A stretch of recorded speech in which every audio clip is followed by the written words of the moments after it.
I rise here to oppose this motion because of the war that the Modi government has declared on the poor and on the livelihoods of the people.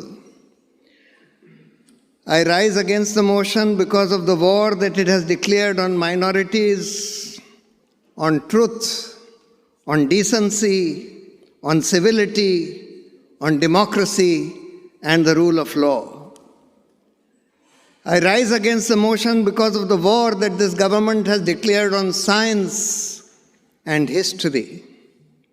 And I rise because of the war that it has declared on all our independent regulatory institutions. Let's start with the war on livelihoods and the poor. Palki said that India's economy is doing very well, that unemployment has gone down. Well, the National Statistical Commission in 2018, which is the body which does this, is the government body which does this survey of jobs and livelihoods. When it did its survey in 2018, it found that unemployment rates had gone up to 6.2%, which was unprecedented for the last more than 40 years. It was stopped from publishing that report. That report was allowed to be published only after the 2019 elections were over, causing two of the two independent members of the National Statistical Commission to resign. After that, the government has not even been doing a survey of unemployment rates. It's only an independent organization called the Center for Monitoring the Indian Economy, which does that. And very recently, in April 23, it found that the unemployment rate in India had risen to 8.3%, again the highest ever. And this is despite the fact that the labor participation rate in India has come down dramatically, because a very large number of people have just out of frustration stopped looking for jobs. It's not that they don't want jobs, but they have stopped looking for jobs because of the state of the economy. The hunger index, Mr. Dhawale also pointed out, is now India on the hunger index globally is number 107 out of 121 countries, below Pakistan, below Bangladesh, below Sri Lanka, below all the neighboring South Asian countries, and below many African countries. Ms. Palki said that economy is doing very well, the poor are doing very well. This is a clear index of how the poor are doing. The annual incomes of the poorest 20% people of India plunged in 2021 by 53% compared to 2015-2016. In 5 years of the Modi regime, the annual incomes of the poorest 20% plunged 53%. Now, if in this situation, if the GDP is growing, and if it is going to fill only the coffers of people, cronies like Ambani, Adani, what good does it do to the people, to the vast majority of the people? Just to give you one example, recently there was a report that in Gujarat, the Gujarat government is buying electricity from Adani, from the Adani company today at more than 8 rupees per unit, even though the contracted price was, and the price that was being paid till 2021 was 2.83 per unit. That means tens of thousands of crores excess payments are being made to Adani while pauperizing the state of Gujarat and its people. So, this is on the issue of employment and livelihoods and poverty. She said that corruption has been reduced. Now, the anti-corruption institution for which the anti-corruption movement came, the Lokpal, has been just destroyed. Nobody, first they didn't make the Lokpal for 4 years. We had to approach the Supreme Court again and again. On the Supreme Court's prodding, the Lokpal had to be made. And even that Lokpal has been made in such a way that nobody approaches the Lokpal these days. It has no credibility whatsoever.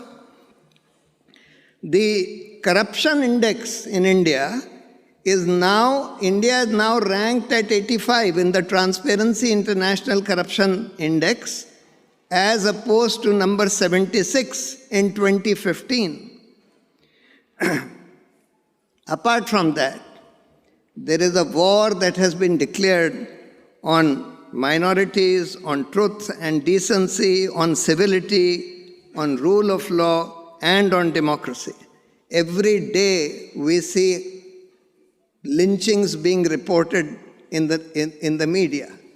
People, especially minorities, are being beaten up and killed on the streets, sometimes on the ground of beef, sometimes as what is called love jihad, just because a Hindu girl is friendly with a Muslim boy, or just for no reason at all, just because the person is a Muslim. Every day you see reports of Muslims being beaten up just on the streets, shredding the rule of law, and the police just stands by without doing anything about it.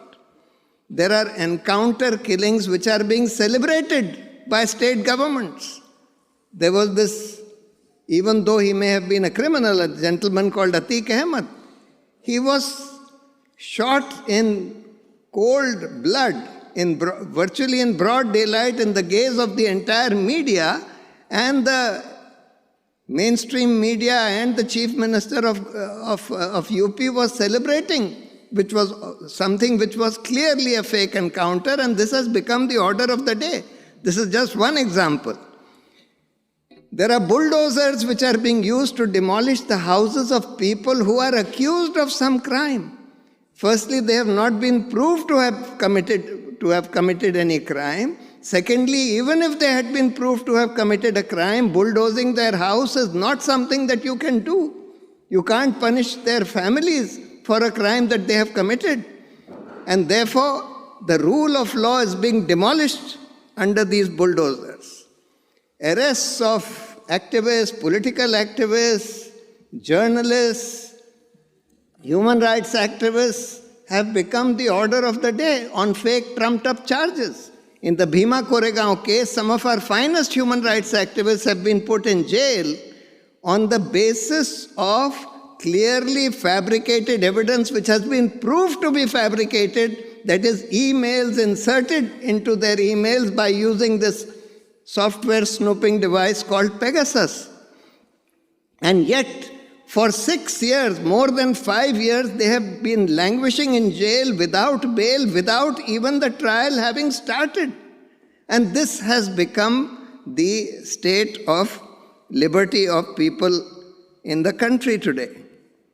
Fake news is being spread rampantly through something called the IT cell, which, as Swati Chaturvedi, a celebrated journalist, had written in her book called I Am a Troll, is being run by no other than the Prime Minister himself, which just propagates all kinds of fake news, hateful news, etc. The media, in the Press Freedom Index, we were told India has slid down to 150 position out of 161, the lowest that it has ever been, and it has been constantly sliding under the Modi regime.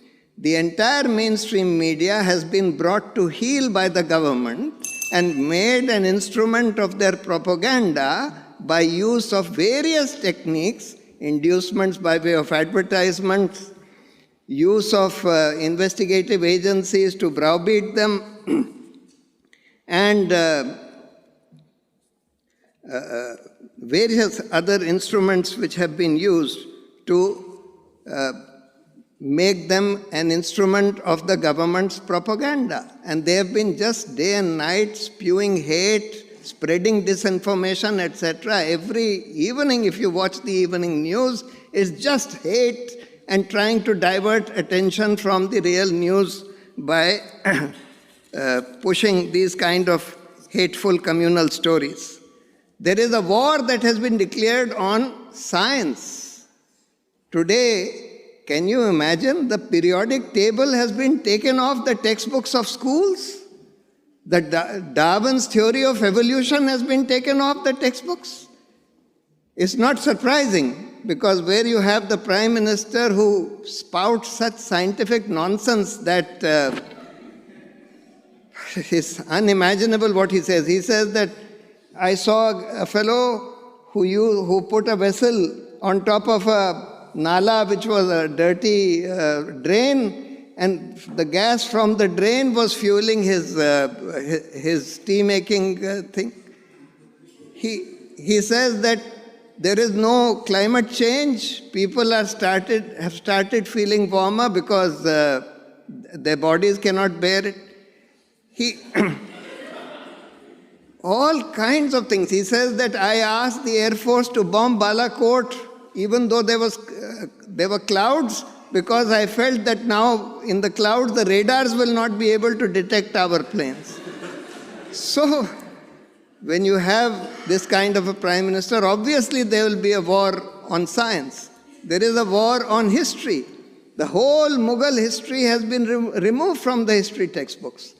People like Gandhi, Nehru, etc. are being replaced by Savarkar. Savarkar, who was accused for Gandhi's murder, his stories are finding place in the textbooks, and Nehru and Gandhi, etc. are going out of the textbooks.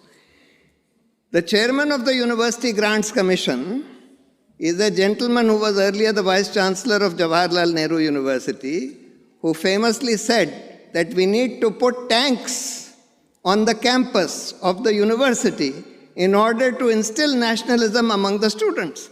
These kind of people have been made head of academic institutions for higher learning.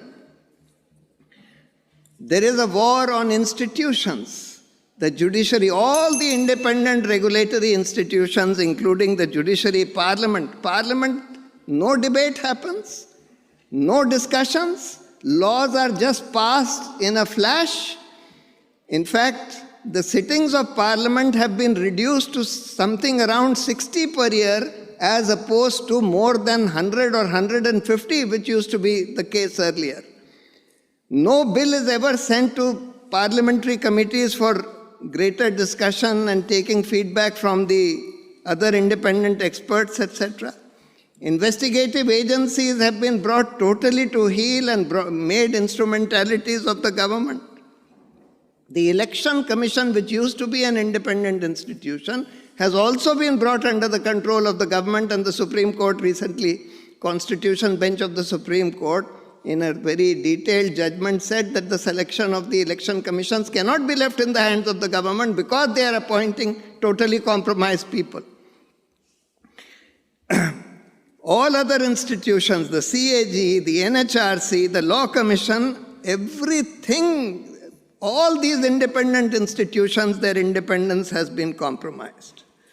And therefore, it is for this reason that I stand up here to say that under this Modi government has led India to a wrong path, because it has destroyed the lives and livelihoods of the poor. It has degraded critical thinking and scientific temper. It has promoted falsehood and hate. It has promoted violence and lawlessness. It has subverted independent regulatory institutions. It has degraded democracy and made it a game of money and propaganda. Thank you very much.